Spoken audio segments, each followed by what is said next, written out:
Ce sont de charmants bouts de chou. Ces petits ont l'âme pure et sereine. C'est pour cette raison qu'on les aime. Aussi, près de la grand-mère, pour se faire bercer, ils se réfugient le soir. Chers anges dans mes vieux bras, vous demandez asile, que je ne vous refuse pas, car en ce moment-là, je vous suis encore utile. Que de peine portent en eux des grands-parents malheureux. Éloignés, ils rêvent souvent à leurs petits-enfants. Un peu à regret, viendra le jour où chacun son tour, on doit prendre le chemin pour aller rejoindre les anciens.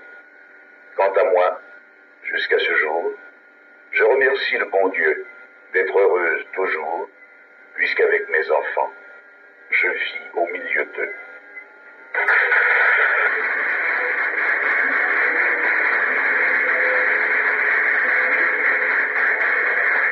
C'est un poème qui est tout récent, ça, Madame Babin. Oui, madame. Vous l'avez écrit il n'y a pas longtemps. Il est daté ici de 1970. Est-ce que vous écrivez depuis toujours? Oh, j'écris de temps à autre. Mais vous n'écriviez pas quand vous aviez 20 ans ou 30 ans? Oh, Vous n'aviez pas le temps à ce moment-là. ni le temps, ni l'idée. Ça vous est venu vers quel moment, Madame Babin? Oh, il y a à peu près 2 ans. Il y a à peu près 2 ans. Pourquoi ce goût d'écrire tout à coup? Ben, voyez-vous, j'ai toujours aimé la lecture. J'aimais les poèmes. J'ai lu beaucoup de livres de poèmes. Et puis, c'est une idée tout à coup qui m'écrit D'essayer de les faire vous-même. quelque chose. Vous avez vécu où pendant tout ce temps-là? Oh, j'ai vécu un peu partout. D'abord en Gaspésie, où je suis née. Ensuite, ça fait au moins 25 ans que je suis à Montréal. Est-ce que vous avez eu la chance, parce que il y a 80 ans, c'était une chance d'aller à l'école longtemps. Oh, l'école, on n'en parlait pas beaucoup dans le temps. Vous êtes allé quand même à l'école. J'ai été la petite école Durand, comme on dit, à peu près jusqu'à la 4e année. Pas très long, ça. Pas très long. Ce n'est pas là que vous avez appris à aimer la poésie. Pas du tout. Mais mon père aimait beaucoup la poésie. C'est un homme, vous verrez dans le livre, si vous voulez l'acheter, vous allez en savoir plus long que je peux vous en dire. Est-ce qu'il y avait déjà beaucoup de livres chez vous, quand vous étiez petite fille? Oh, on avait des livres, on recevait les journaux du temps. Vous savez, c'était rare, les gens qui recevaient les journaux. Chez vous, vous aviez tous les journaux. Chez nous, on était, notre père aimait à s'instruire et aimait la lecture. Est-ce que vous êtes resté attaché à votre père? Beaucoup. À cause de ça, peut-être? Oh, n'importe comment, on aimait notre père. Vous vous êtes marié à un moment donné aussi. Je me suis mariée, jeune, 24 ans. Ce qui n'était pas trop jeune. À ce moment-là, on se mariait plus jeune que ça. Oh, à 24 ans, on commence à comprendre. Et on se marie quand on comprend? Oui! Est-ce qu'il y a eu de nombreux enfants dans la famille Babin? Moi, j'en ai eu 13. Dans une petite famille? Il fallait avoir des grandes familles. Vous savez. Pourquoi est-ce qu'il fallait avoir des grandes familles? Oh, je sais pas pourquoi, mais les couples qui n'avaient pas d'enfants étaient mal regardés. Ils étaient mal regardés. Est-ce que vous iriez jusqu'à dire qu'ils étaient plus malheureux que ceux qui avaient de nombreux enfants? Oh, ils étaient aussi heureux que les autres, mais je sais pas. Je sais pas pourquoi. Pour être bien vu, il fallait des enfants. Il y avait beaucoup de préjugés dans le temps qu'il n'y a pas aujourd'hui. Vous êtes contente, vous, que ça ait changé, ça, et qu'il y ait moins de préjugés? Bien des choses. Il y a des choses que j'aime pas, d'autres que j'aime bien. Aimeriez-vous avoir 20 ans aujourd'hui? Avec l'expérience que j'ai, oui. Quelles sont les choses que vous n'aimez pas, Madame Babin? Ah, il y a bien des choses. Dans la vie d'aujourd'hui, quelles sont les choses que vous ne pouvez pas, vous, accepter? Premièrement, la nudité. Les dames, c'est pas l'heure de le dire, ont pas de respect pour soi-même. Vous n'avez pas fait 13 enfants tout habillés, vous? Non, mais avec modestie. Mais pas devant tout le monde. Pas dans tout le monde, non. Ce sont des choses qu'on fait chez soi. À chambre close. Alors la nudité, ça vous ne voulez pas. Et puis, quoi encore? Nudité me répugne. Encore l'été dernier, j'ai vu des dames qui avaient à peine le principal de cachet. Très peu de vêtements. J'ai trouvé ça ridicule, premièrement. Il y a même des endroits, Madame Babin, où on se déshabille complètement. Il y a des camps. Le principal n'est même pas caché. Mais je trouve qu'on retourne aux anciens temps. Au paradis terrestre. Paradis terrestre, mais quand ils se sont aperçus qu'il était nu, Ça, c'est après le ils ont péché. cherché une feuille pour se cacher. Ça, c'est après le péché, ça. Avant le péché, c'était bien comme ça. Oh, anciennement, tout était péché. Aujourd'hui, j'aime. Aujourd'hui, j'ai un peu plus de liberté. Il y a beaucoup moins de péché qu'il y avait. Quelles sont les choses qui ont changé et qui vous font plaisir, là? Il y a cette question du péché. Donc, ça, c'est l'évolution de l'Église, je pense. Ce qui a changé, je trouve que les gens sont moins hypocrites qu'anciennement.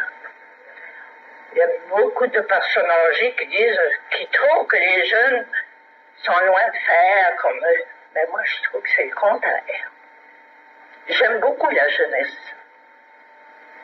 Vous aimez la jeunesse telle qu'elle est maintenant? Telle qu'elle est, je l'aime.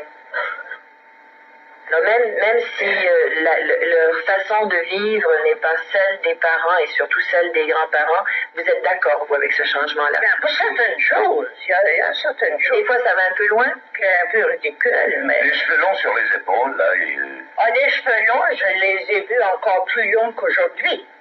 Je les ai vus moi-même avec des grandes tresses qui tombaient dans le dos.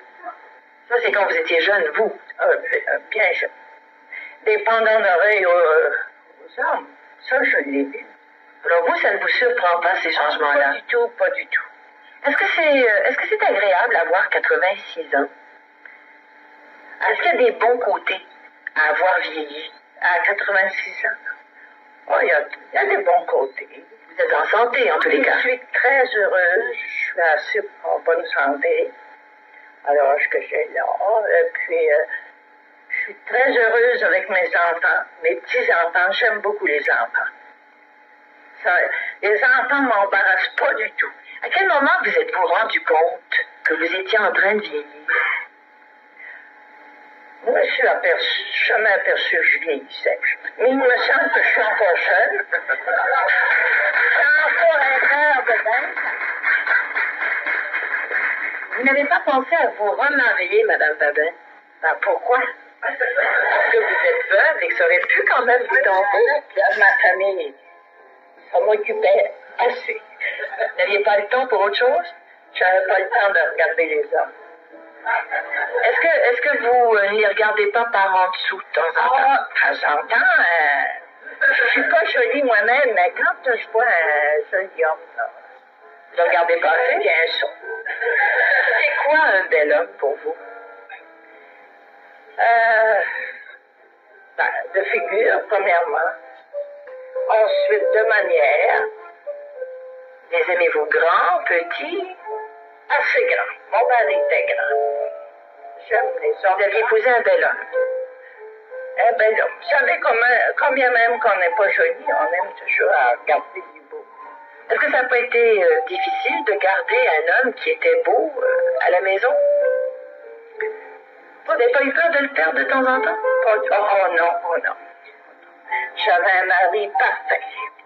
C'est rare de le dire aujourd'hui, hein? Arrivé à 86 ans, quand on peut dire ça, c'est rare. C'est rare, hein? J'avais un mari parfait. Vous étiez, vous, une femme parfaite? Oh, pas du tout. Une femme n'est jamais parfaite. Excusez-moi. Madame Payette le tient pour Votre plus gros défaut, c'était quoi, Madame Babin? Très maligne, premièrement. Mauvais caractère? Assez. Vous saviez ce que vous vouliez? Oh, certainement. Ce livre que vous avez fait et que vos enfants ont fait publier, je pense, est-ce que pour vous c'est très important? Est-ce que vous vous êtes dit, bon, ben enfin j'ai fait quelque chose? Moi-même, j'ai écrit pour mon plaisir. J'étais seule, passé il y a 2 ans, à peu près. J'étais seule, j'étais pensionnaire, j'étais en pension, puis j'avais rien à faire. Puis, ça donne à réfléchir. Et est-ce que vous continuez à écrire, madame? Oh, de temps à autre, Toujours des poèmes? toujours des poèmes. J'aime bien ça. Quand je vais quelque part, puis que je vois quelque chose qui m'intéresse, je le dis. Si vous aviez là devant vous une petite fille de 13, 14, 15 ans, qu'est-ce que vous auriez envie de lui dire? Premièrement, l'avertir du danger de la vie. Comme j'ai fait à mes filles. J'ai jamais eu de difficulté avec mes filles. Juste les prévenir et ensuite les laisser faire. Ensuite, je faire confiance. On ne fait pas assez confiance, je crois, aux jeunes filles d'aujourd'hui. Faut les avertir, ensuite leur faire confiance. Mais aujourd'hui, là, la vie est tellement changée qu'au lieu du déshonneur, c'est un honneur.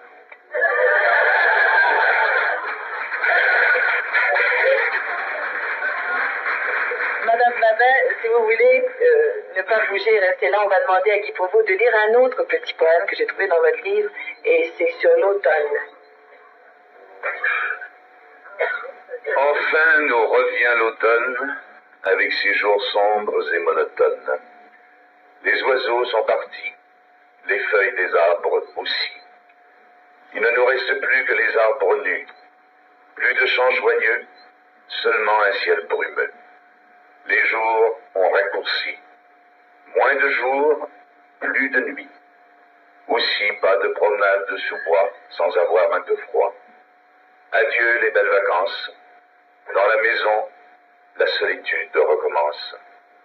Assis auprès du feu, pour nous, les vieux, on dit que c'est ce qu'il y a de mieux.